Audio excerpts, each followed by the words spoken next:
Hey there, and welcome. Have you ever thought about how a community keeps its most important stories alive? Not in books, but, in the rhythm of a dance or the pattern of a woven cloth. Well, today, we're diving into the amazing living traditions of the Maranao and Bagobo peoples to see exactly how they do it. It really all boils down to this question, right? How do you pass on your history, your values, your entire identity when your library isn't made of paper and ink, but of performance and art? That's the puzzle we're going to piece together today.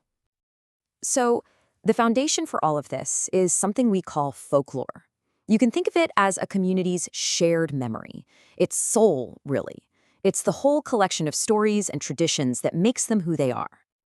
And tucked inside that big idea of folklore, you've got legends. Now, these aren't just random stories. They're often tied to real events or people, and they always carry these powerful lessons about how to live, what's important, and how to respect the world around you.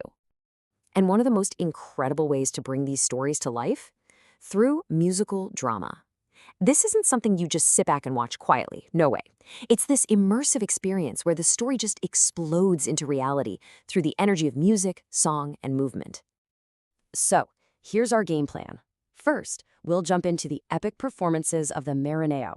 Then, we'll explore the incredible artistry of the Bagobo people. After that, we'll see how a legend can spark a whole festival. And finally, we'll wrap up by talking about why all of this matters so much. All right, let's start in the world of the Maranao people. This is a place where the greatest stories aren't meant to be read. They're meant to be heard and felt with your whole body. At the absolute heart of their culture is the Durangan. This is a massive epic poem, so important that UNESCO actually calls it a masterpiece of human heritage. But you're not supposed to read it silently from a page. No, it's performed with this powerful, vibrant singing. And the story is physically acted out through the famous Sinkyil dance, a super dramatic and intricate performance that tells the story with every single step. And that performance is driven by this absolutely incredible sound. Just imagine the shimmering, interlocking melodies of the kolintang gongs, the soulful sound of the kudyapi, which is a kind of lute, and then the deep, booming power of traditional drums and other gongs. This isn't just background music, It's the very heartbeat of the epic itself.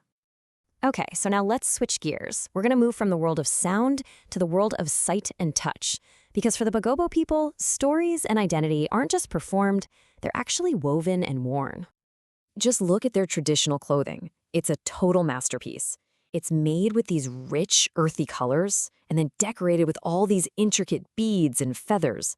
But you really got to pay attention to the patterns. Those crisscrossed and curved designs, that's like a visual language. It's a signature of their culture that they wear proudly during their most important ceremonies. And this artistry, it goes way beyond just their clothes. The Bagobo are master weavers, making this incredibly strong abaka cloth and these beautiful, complex baskets. I mean, their artistic tradition runs so deep that even their weapons and everyday tools are covered in these distinct geometric patterns. For them, art is literally woven into the fabric of life itself. So, we've seen a story told through music and dance, and an identity expressed through art and clothing.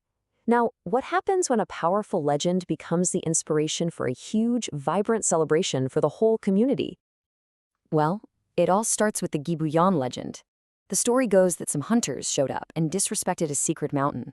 This, of course, angered the goddess who protected it. To get away, she transformed herself into a giant serpent. And the story itself is this powerful lesson, right? A serious reminder to always respect nature and the spirits. And that legend directly inspires the Jubian festival dance, which is a major part of the huge Kadayawan festival. The dancers, they use these circular and forward motions not just to tell the story of the serpent goddess, but also to show gratitude for the harvest. It connects that lesson of respecting nature right back to the good things that nature provides. And check this out. The dancers wear these unbelievably vibrant red and yellow outfits. And notice the patterns. You see them? Diagonal, curved, and crisscross designs. These are the exact same kinds of motifs we just saw in the traditional Bagobo art. It's this beautiful living link between their ancient crafts and their modern celebrations. So cool. So we've seen epic dances and beautiful weaving, but what does it all really mean? Why do these traditions matter so much? Well, It's about something much, much deeper than just entertainment or making things look nice.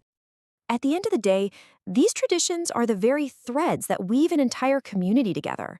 They are the living, breathing way that you pass down crucial values like respect and gratitude and identity from one generation to the next.